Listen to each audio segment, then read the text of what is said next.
Hola a todos, bienvenidos nuevamente a un episodio de Tipos de Interés aquí por Canal H, grabando desde la ciudad de Madrid.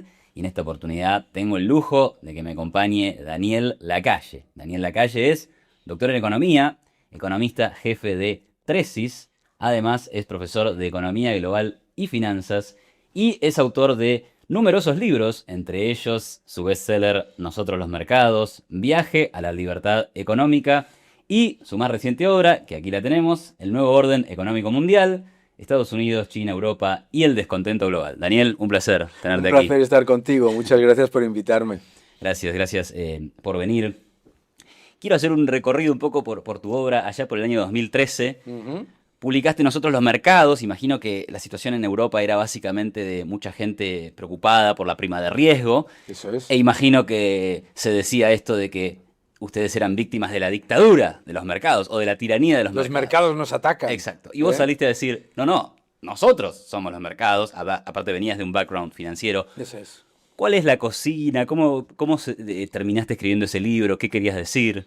Bueno, a mí me contacta el que es ahora mi editor, Roger Domingo, de Deusto, y me dice que sería bueno hacer un libro divulgativo que explicase la crisis y que explicase lo que son los mercados para el ciudadano medio, porque había, bueno, pues que había titulares en algunos medios de comunicación en el que salían las fotos de los grandes inversores del mundo y ponía los enemigos de España, ¿no? Los mercados nos atacan. Los mercados como una especie de, no sé, de monstruo de 7 cabezas que lo que quiere es estar contra España simplemente porque no considera que su deuda sea fiable, ¿no? Y entonces escribí ese libro.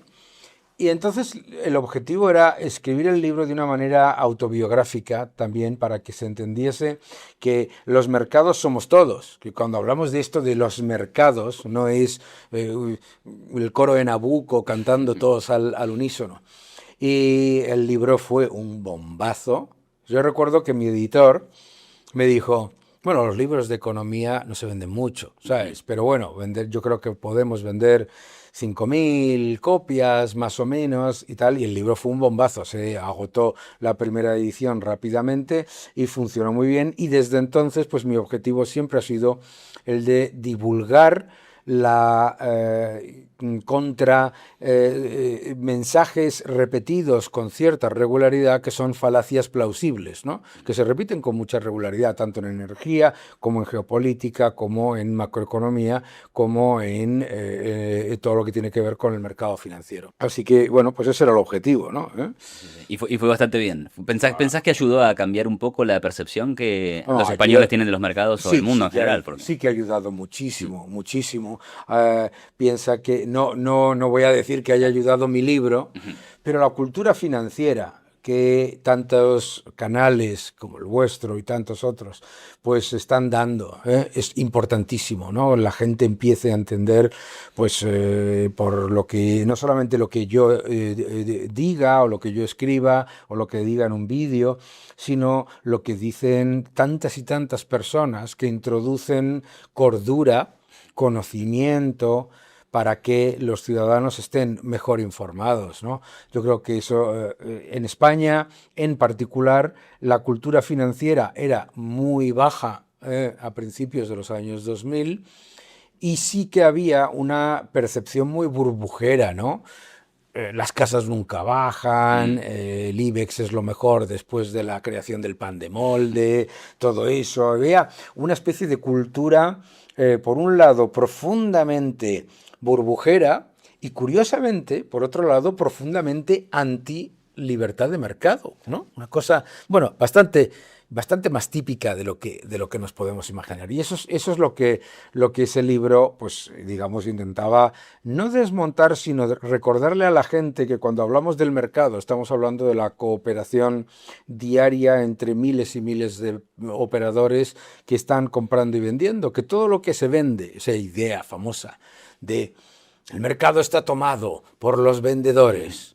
Pues no, todo lo que se vende todos los días se compra, ¿no? Y hay gente que está encontrando precios más atractivos, precios menos atractivos, pero no es una cuestión digamos, de teorías de la conspiración. En finanzas, las teorías de la conspiración gustan muchísimo, porque es mucho más cómodo que algo que es arduo, incluso aburrido, como es el análisis y de los fundamentales, etcétera. Entonces es muchísimo más cómodo decir nos está atacando el inversor A o el inversor B, es una especie de demonio escondido allí en Nueva York. A partir de entonces empezaste a participar en tertulias, te posicionaste fuerte como un economista liberal y vino tu segundo libro, creo que fue Viaje a la Libertad Económica. Eso es. ¿Considerás que esas ideas están vigentes todavía con el paso de los Sí, años? no solamente vigentes, sino que si vemos la evolución en las redes sociales, entre los jóvenes, las ideas de la libertad ganan por goleada. Esto es una cosa muy importante, porque los medios de comunicación tradicionales vetan, cancelan cualquier cosa que tenga que ver con el liberalismo que tiene, digamos, de verdad, no lo que algunos llaman liberalismo, que es esa socialdemocracia burocrática típica de Bruselas.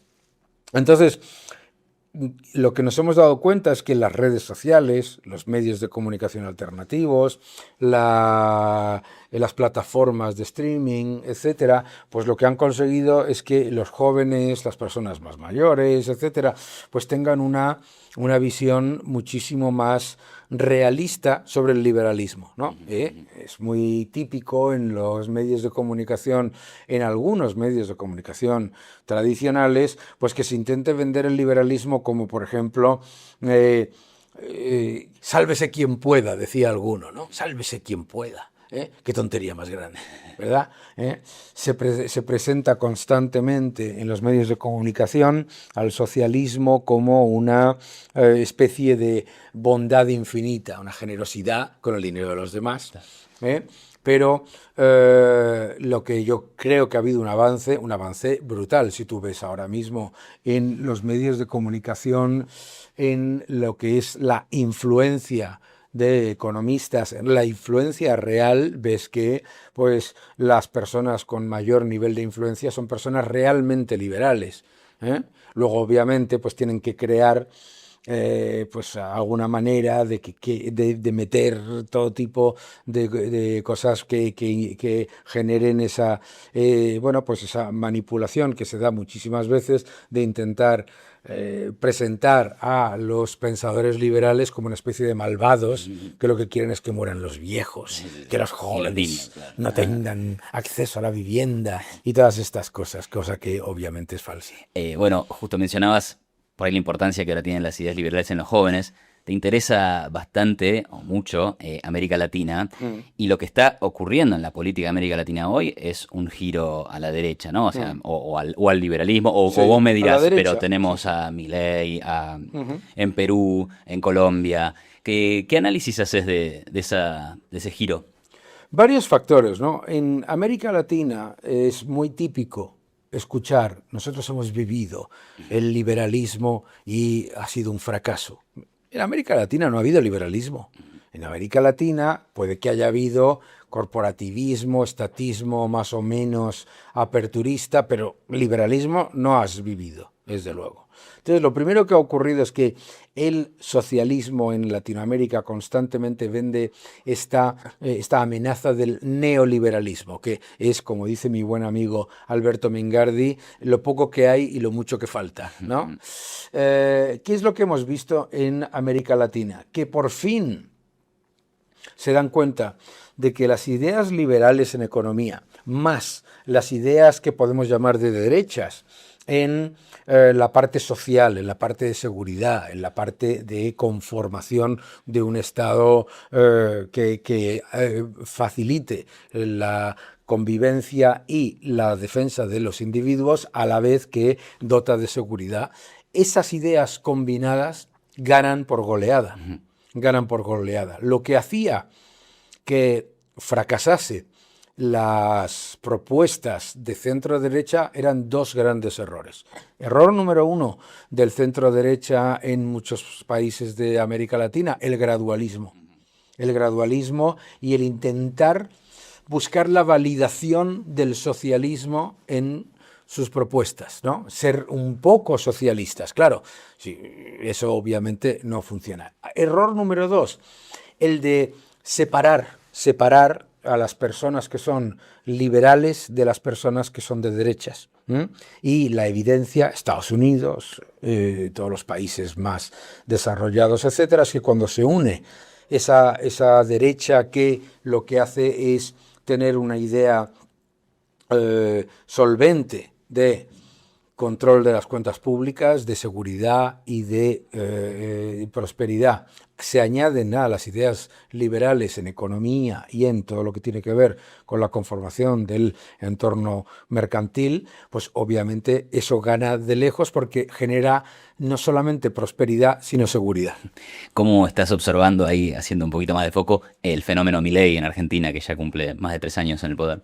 Bueno, para mí el fenómeno Milei es, digamos, no te voy a decir que el principio, pero la culminación de esta idea que yo te estoy comentando.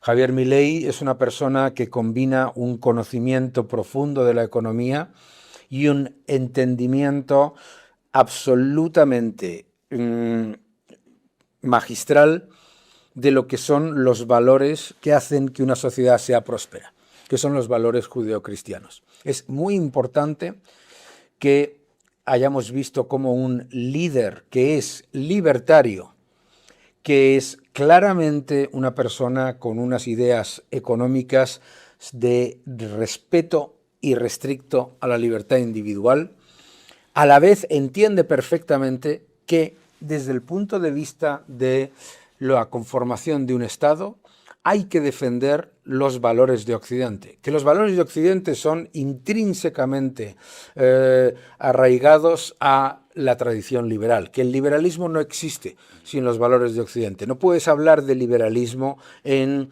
una teocracia islámica. No puedes hablar de liberalismo en un entorno de,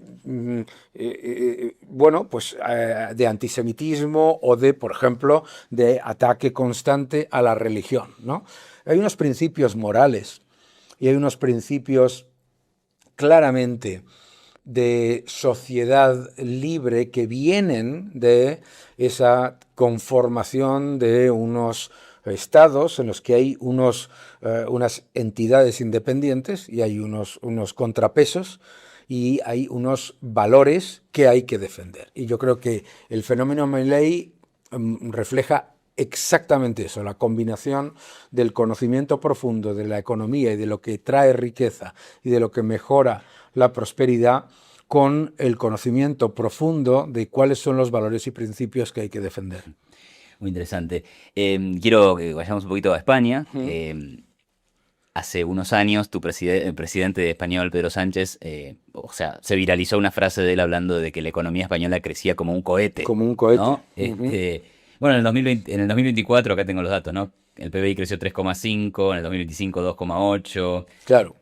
Tal vez lo respaldan los datos o no, no sé cómo lo ves vos. ¿Qué opinas de esta frase a la luz de estos años? Hay una frase que yo siempre repito que es la siguiente: con la tarjeta de crédito de otros, todos los restaurantes son baratos.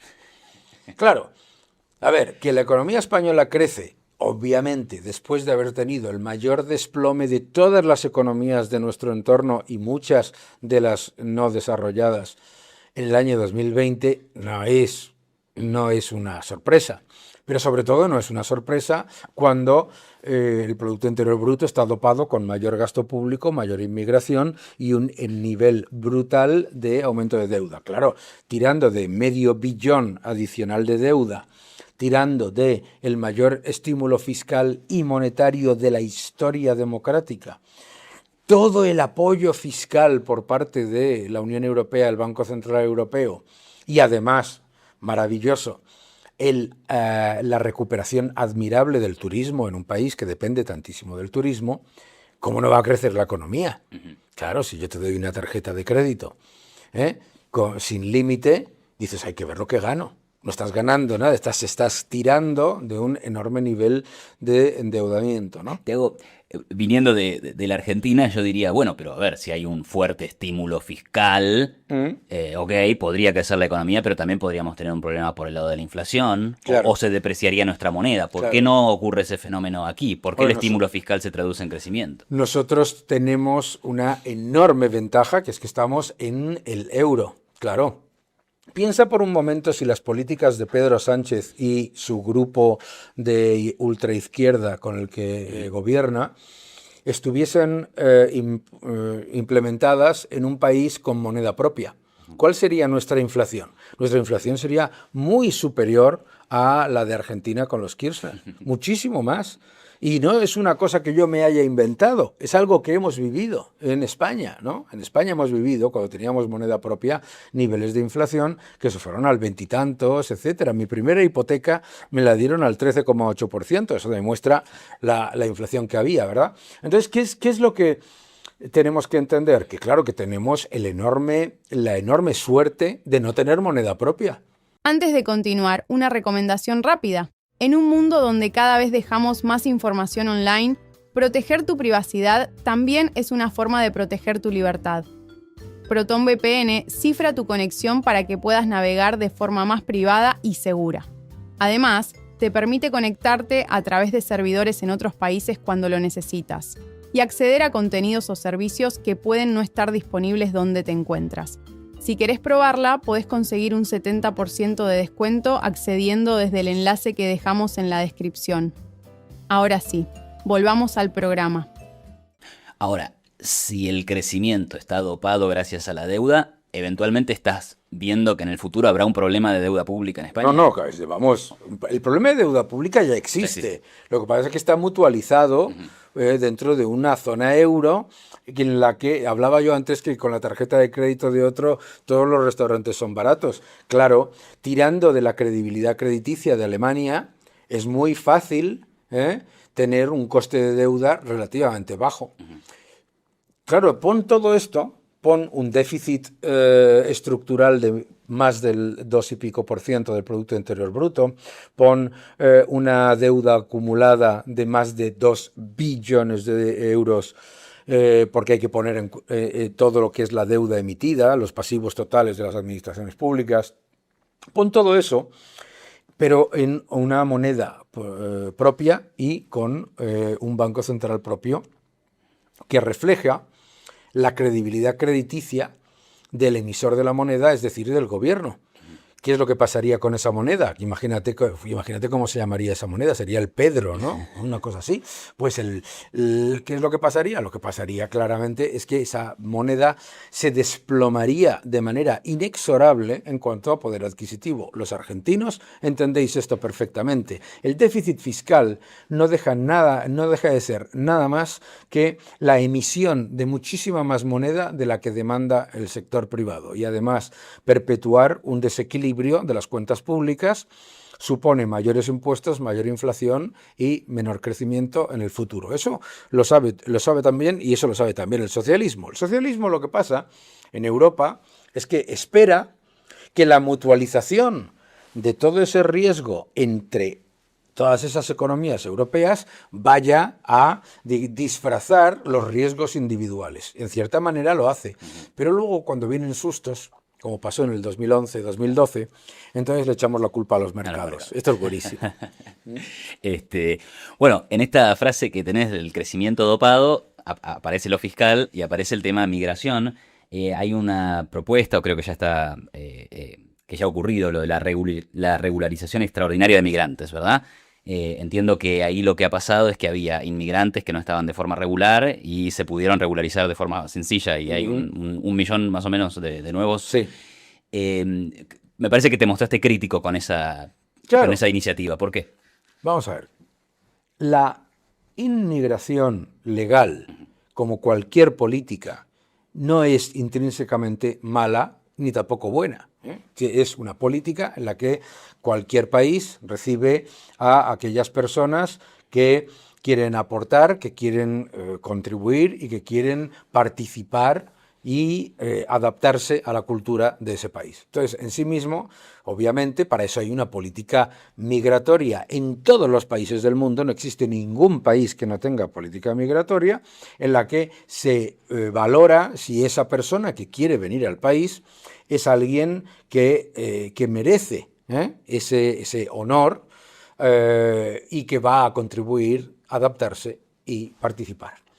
¿Por qué la inmigración ilegal es un desastre brutal?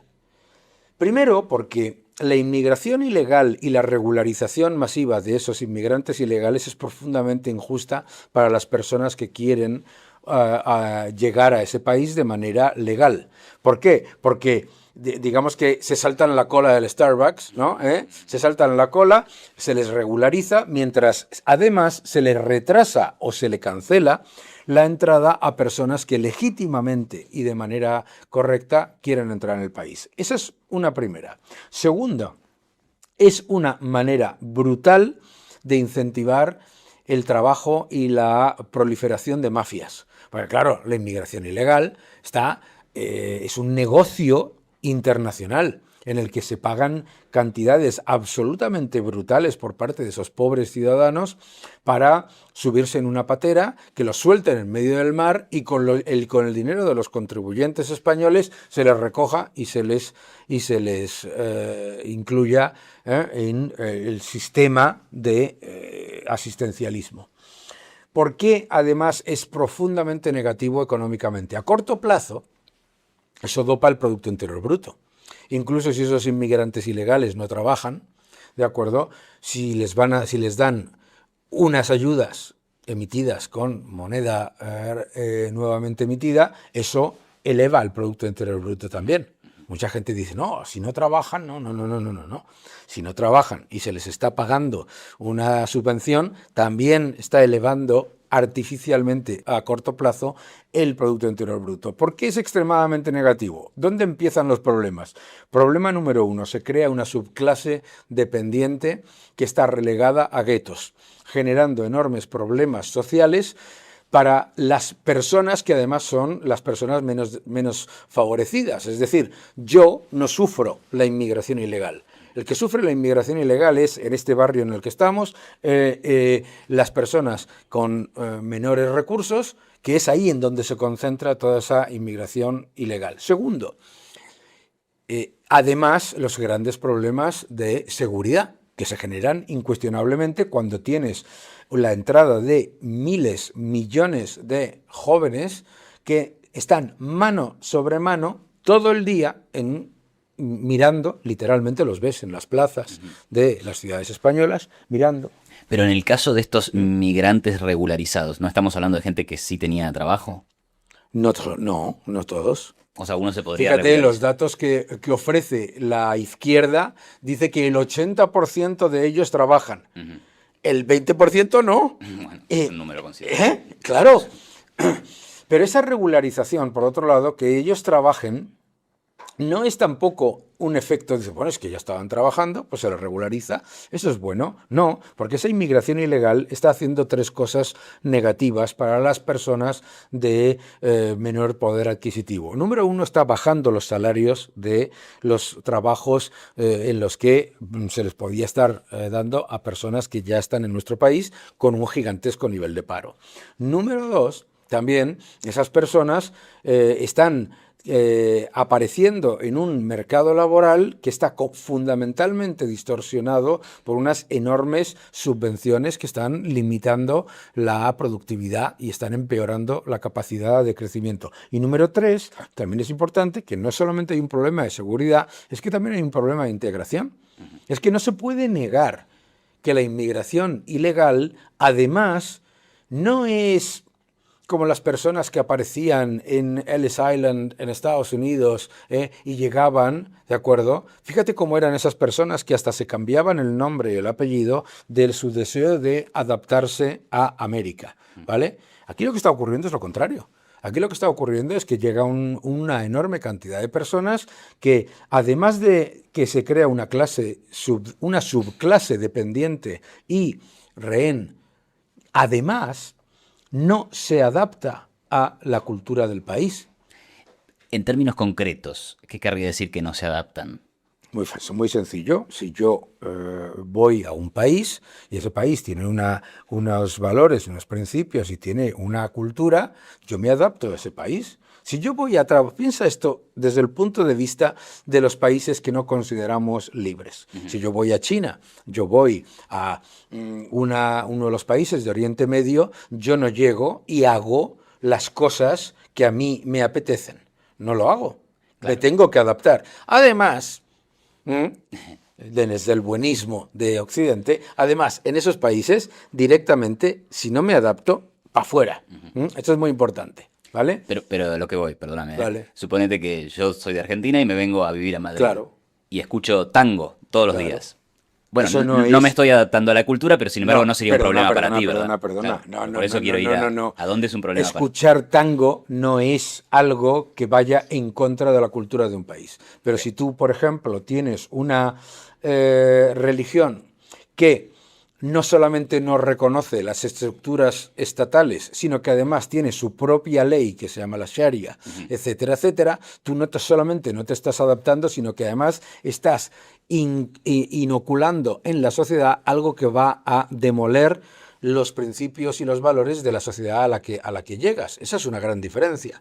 Por lo tanto, es muy importante que hay una razón por la que cuando una persona quiere ser ciudadano argentino o quiere ser ciudadano de Estados Unidos, lleva a cabo unos exámenes y una serie de estos muy relevantes, que es para comprobar que realmente esa persona está valorando el honor de ser un ciudadano argentino, un ciudadano estadounidense. No, normal. Solamente en la Europa de la idiocia que estamos viviendo se nos ocurre pensar que es al revés, que lo que tenemos que hacer la cultura europea, que es la madre de la civilización occidental, de las libertades y de la libertad individual y de la convivencia, somos nosotros los que tenemos que replegarnos ante el avance de unas personas que además no solamente no buscan adaptarse, sino que lo que buscan es oponerse a lo que son los principios de ese país. Entre los que se incluye también el de contribuir de manera neta a los servicios públicos. Aquí todo el mundo habla de derechos, pero nadie habla de obligaciones. Y lo primero que tiene una persona que busca llegar a un país es una obligación. No tiene derechos, lo que tiene son obligaciones. Después vienen los derechos. Pero yo, por ejemplo, yo soy una persona que soy y he sido inmigrante. Yo he trabajado en Estados Unidos, he trabajado en Reino Unido. ¿Tú te imaginas por un momento que yo llego a Reino Unido o a Estados Unidos y digo, no me gusta, no me gusta, dadme todo lo que a mí me apetece y yo, por supuesto, no tengo por qué asumir absolutamente nada de lo que es vuestro sistema de cultura, de principios y de valores? Eso es una locura. Eso es una locura. Eso no significa que tú no puedas tener tu propia religión. Por eso hay libertad de culto. Claro. Pero es que la libertad de culto no es excluyente. Es decir, la libertad de culto no es que tú puedas tener tu religión y con ella atacar a la de los demás. Es que tú puedes tener tu religión en convivencia libre e independiente y facilitando la libertad individual. Cuando hablamos que la libertad de los ciudadanos empieza donde termina la del otro, el gran problema de una gran parte de la inmigración ilegal que hemos sufrido en Europa es que considera que A tiene derecho a lo mismo que los que sufren las obligaciones sin participar de las obligaciones, B, que sus derechos están por encima de los tuyos. Claro. Y eso es una gran diferencia. Súper interesante y me gusta escuchar tu argumento, pero vos decís, bueno, por supuesto todos tienen libertad de culto, el problema es cuando un culto implica que puedo atacar a otro, pero digo, ese problema no podría resolverse simplemente con una buena policía y una buena justicia, es decir, claro, dejo que la gente entre, aunque claro, venga diferentes ritos y culturas, claro, pero acá se cumple la ley de España. Claro. ¿Y qué es lo que pasa? Que como se crean guetos con esos grupos de inmigrantes a los que se les relega a ser una clase dependiente y rehén, lo que pasa es que la policía y la justicia no llega a esos barrios. Lo estamos viendo en Francia. Lo estamos viendo en Francia, lo estamos viendo en Alemania. Hay barrios completos en los que la policía, la justicia no llega, en el que hay una justicia paralela. Lo estamos viendo en Reino Unido. Hemos visto en Reino Unido cómo la policía no solamente no protegía a las víctimas, sino que protegía a los perpetradores de la violencia. Entonces, por supuesto, a ver, Europa no es un ejemplo de convivencia, libertades y de respeto por casualidad. La Europa que conocemos es el resultado de siglos en los que se expulsaba a todo aquel que no se conformase dentro de los principios, valores de convivencia que suponen el sistema europeo. Si tú lo que haces es decir, venga usted aquí y si se porta mal, le va a aparecer la policía. Dice, sí, pues adelante. Claro, díselo, dile tú eso. Piénsalo tú estamos hablando de América Latina, piensa tú eso en Colombia o en México, donde ahora mismo entre un 15 y un 25% del territorio está tomado por el narcotráfico. Y tú le dices a esa gente, mucho cuidado, que viene la policía. Te dicen, sí, adelante. Pero acá se supone que funcionan mejor las instituciones. Pero es que las instituciones no funcionan por casualidad. Las instituciones independientes, los contrapesos y la cultura a la que hemos llegado son siglos de haberse conformado una estructura en la que la convivencia requería del respeto inequívoco a esas instituciones.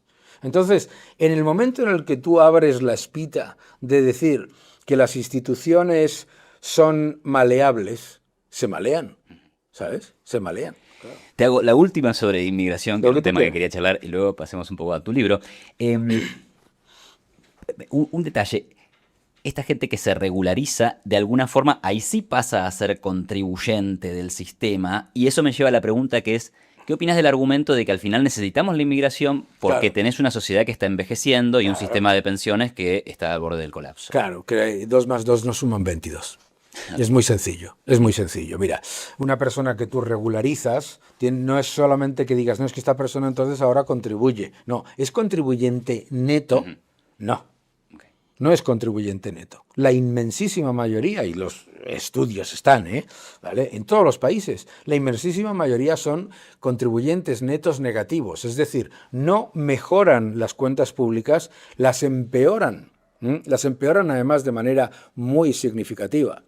Y además hay otro factor que dices, claro, hombre, es que ese argumento te lo voy a utilizar, ¿no? Hombre, Daniel, es que necesitamos inmigración por el envejecimiento de la población y claro, la gente ya no tiene tantos hijos. Y dices, un momento. Eso no es una fatalidad que ha caído del cielo como un ovni. El envejecimiento de la población y que las familias ahora no pueden tener hijos es la consecuencia de unas políticas que penalizan constantemente a los que quieren tener una familia, a los que pueden ahorrar, a los que pueden... Es decir, se ha introducido de manera fiscal, de manera regulatoria y de manera legislativa tantos niveles de penalización, ¿sabes?, que esos factores no son casualidades, ¿sabes? No es una casualidad, no es una fatalidad que en España envejezca la población de manera tan brutal que el tamaño medio de una familia se ha reducido a menos de la mitad en menos de 20 años. Eso no es casualidad. Hay unas políticas. Las políticas importan. Entonces decir... Pues, hombre, Daniel, es que tenemos un problema. Esto es como decir, tenemos un gigantesco problema de paro, entonces vamos a importar trabajadores baratos. ¿Estás loco? ¿Sabes? O sea, es empeorar todavía más las cosas. Pero tú me dirás, vale, todo esto está muy bien, pero ¿por qué se hace? Y todo esto sí tiene un objetivo. Todo esto sí tiene un objetivo, que es demoler desde dentro las instituciones y el sistema occidental, los principios y valores que han fortalecido y mantenido a Europa, a Estados Unidos, etcétera, desde dentro. Claro que tiene un objetivo. ¿sabes? Porque es importar clientes dependientes rehenes y hacer una sociedad en la que estás constantemente poniendo como opresor a aquellos que están ahora mismo contribuyendo y a aquellos que son parte de la civilización, y estás poniendo como supuestas víctimas a los que vienen a demolerla. Gracias, Daniel. Interesante. Cambiamos un poquito de tema en este nuevo libro, El nuevo orden económico global. Yo veo mucha gente que del centro a la derecha está preocupada por China, por el auge de China. ¿Debería preocuparnos China? ¿Por qué? No nos debería preocupar China. Qué maravilloso que China ha adaptado el capitalismo y ha reducido la pobreza. Estupendo. Entonces, ¿por qué no nos debería preocupar China? Porque todo lo que nos aparentemente preocupa de China viene de la planificación central y la planificación central siempre fracasa. Entonces, la idea de que esto es muy... Hablábamos antes de esto de las teorías de la conspiración. Mira, cuando yo era un chaval no paraba de escuchar que Japón iba a comerse el mundo. Las empresas japonesas, ¿te acuerdas de Die Hard, aquella película de Bruce Willis? Las empresas japonesas iban a llevar a todas. Las empresas americanas, los japoneses iban a acabar con la sociedad. Vamos a ver, la planificación central nunca funciona. Y lo que tenemos que confiar es que siendo más innovadores, más abiertos y con mayor capacidad de competencia y de crecimiento tecnológico, no solamente vamos a continuar ganando a China, sino que vamos a cooperar con China, maravilloso, que yo estoy encantado de que China vaya adoptando cada vez más políticas capitalistas. Y sobre todo me encanta que la izquierda diga que su modelo es China. Pa'lante, ya hemos ganado. Entonces, a mí no me preocupa China. A mí lo que me preocupa es la gente que ante la evidencia de que China está creciendo, dice, eso es lo que tenemos que hacer nosotros. Tenemos que tener un sistema de una especie de partido único o doble partido único, que en realidad es exactamente lo mismo, muy típico en Europa. Necesitamos que haya una cohesión absoluta, que haya una uniformidad absoluta, que todo el mundo haga lo mismo, que todo el mundo decida lo mismo y que todo el mundo se ponga para adelante. Tienes un problema. ¿Cuál problema tienes? Número uno, que para ser China necesitas tener chinos. Y no es un insulto a los chinos, sino una valoración muy positiva de una sociedad en la que la gente es extremadamente responsable y sobre todo 100% orientada al trabajo a toda costa. Eso no es Europa. Eso no es Europa. Entonces tú no puedes pensar que vas a copiar el modelo chino y tener éxito, porque vas a tener todo lo malo del modelo chino, la planificación central, y nada de lo positivo del modelo chino, que es el compromiso inequívoco, sin ningún tipo de cuestionamiento, hacia el trabajo y hacia la creación de riqueza. Crucemos el Atlántico, está el antagonista de China hoy, que es Estados Unidos, y en tu libro decís: el dólar es la moneda de reserva del mundo, sin embargo la irresponsabilidad fiscal de los gobiernos hace que ese privilegio se ponga en peligro. ¿Esto es un mensaje a Trump? ¿O porque Trump no parece estar resolviendo el problema fiscal de los Estados Unidos? Sí, lo que no está haciendo es magia. Okay. Claro, o sea, tú no puedes llegar después de 2 administraciones, la de Obama y la de Biden, que han disparado, especialmente la de Biden, el déficit fiscal, el gasto público y todo esto, y hacer magia. No puedes, ¿de acuerdo? Estados Unidos no tiene que tener 0 déficit fiscal, como es el caso, por ejemplo, de Argentina. ¿Por qué? Porque el déficit fiscal y el déficit comercial de Estados Unidos lo tienes que ver como reflejo de la demanda global de dólares que hay, ¿de acuerdo? Entonces, no tiene por qué tener déficit fiscal 0 ni déficit comercial 0, pero no puede tener cualquier déficit fiscal y cualquier déficit comercial.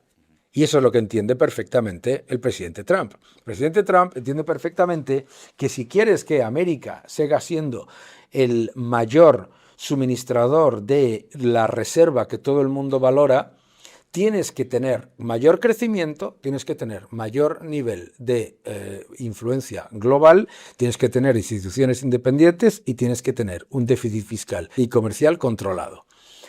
Entonces te dicen, bueno, es que hay que ver, que es que Trump ha puesto los aranceles de Trump, los aranceles de Trump. Yo no escucho a nadie nunca en ningún sitio hablar de los aranceles de Xi Jinping, de Lula o de von der Leyen. Los aranceles no son la novedad del año 2025. Los aranceles son la norma en la economía mundial. ¿Y qué es lo que ha ocurrido durante décadas? Con Clinton, el señor Rubin decidió que, como Estados Unidos tuvo una época corta en la que tuvo superávit fiscal, que el déficit comercial no importaba. ¿Y por qué? Porque iban a recibir productos baratos del resto del mundo y por lo tanto todo el mundo se iba a hacer rico. Eso, además de que no ocurrió, ¿de acuerdo? Es completa y absolutamente falso. De hecho, es tan falso que todos los países se alarman cuando se les dispara el déficit comercial y, sin embargo, esperan que el déficit comercial de Estados Unidos no sea un problema. Es un problema porque, además, ese déficit comercial no viene de la cooperación libre entre empresas libres. Yo tengo un gigantesco déficit comercial con el supermercado que está enfrente de mi casa. Pero eso es por decisión propia. Yo me beneficio, él se beneficia. El comercio mundial no es así. El comercio mundial es un grupo de supermercados enfrente de mi casa en los que uno, Estados Unidos, el resto deciden que van a poner barreras y dificultades para que ese venda productos y ellos van a tener todas las facilidades y además ese otro supermercado les tiene que vender su excedente de producción más barato. Y claro, llega el presidente Trump, que no es tonto, no solamente el presidente Trump, Biden, Obama, lo mismo, y dice, bajo ningún concepto. Bajo ningún concepto. Se ha acabado esta idea de que lo que enriquece al mundo es empobrecer a Estados Unidos. Lo que enriquece al mundo es que Estados Unidos sea más rico y el resto también. Ahora, desde mi entendimiento y, digamos, lo que siempre leí o algún eslogan que escuché y me quedó grabado es: si los otros quieren tirarse tiros en el pie, claro, no tienes por qué tirarte tiros en el pie vos mismo. Y la analogía sería, bueno, si otro quiere cerrar su economía y empobrecerse, claro, tenés que no necesariamente, no tenés vos que hacer lo mismo. Y no está Trump haciendo eso. O sea, claro, es que ese argumento parte de la base de que tú te estás disparando a ti mismo. Pero si hay un estudio que dice que los aranceles los están pagando los americanos. Que es falso. Okay. Es empíricamente falso. Es empíricamente falso. No tienes nada más que mirar lo siguiente. Mira, esto de los aranceles, además, es el field day de los creadores de hojas de Excel. O sea, si España tiene una inflación del 3,2%, Estados Unidos tiene una inflación del 3,4%, no, los aranceles no los está pagando Estados Unidos. Lo que pasa es que si tú asumes que toda la subida de precios de los últimos meses viene de los aranceles, entonces tienes un grave problema. Tienes un grave problema, porque los aranceles no pueden ser algo que sube los precios en Estados Unidos y en el sitio donde se producen los productos a la vez, ¿no? Es una ridiculez. Mira, el tema de los aranceles no es ideal, no lo es. Yo no estoy a favor de los aranceles. Pero no es verdad eso de, no, hombre, Daniel, lo que tú tienes que hacer ante el proteccionismo de China y el proteccionismo de la Unión Europea es abrir más tu economía y que se fastidien ellos. Así, y tu sector del automóvil, tu sector de energía, todos los sectores manufactureros se van a la porra porque tú haces una asunción equivocada de que vas a salir beneficiado. Y vuelvo a repetir lo que te he dicho antes. Es que no es cierto que Estados Unidos estuviese recibiendo productos más baratos. Estaba recibiendo productos más caros. ¿Por qué? Porque lo que pasaba es que le traspasabas el coste de capital circulante de las empresas europeas a los americanos. Toma ya, superávit comercial de la Unión Europea, se lo pasas, ese exceso de capacidad a los estadounidenses y encima les cobras más. ¿Eres un crack? No, entonces, pero no importa. Mira, en esta vida hay que ser simplemente realistas. La idea de que los aranceles de Estados Unidos son un gran problema, me parece legítima. Tú dices, no me gustan los aranceles, a mí tampoco me gustan los aranceles. Pero yo lo que quiero escuchar durante un segundo, si son capaces, es a tantos indignados con los aranceles decir algo, algún día, sobre el CBAM, sobre el impuesto al CO2, sobre los impuestos en frontera, sobre el nuevo impuesto de 3 euros que ha puesto la Unión Europea a las importaciones. Es decir, que la máquina de aranceles es la Unión Europea, no Estados Unidos, ¿no? Entonces, la demostración empírica de que esos aranceles no solamente no han disparado en el pie, como has dicho tú, es que, fíjate, 2025 Liberation Day.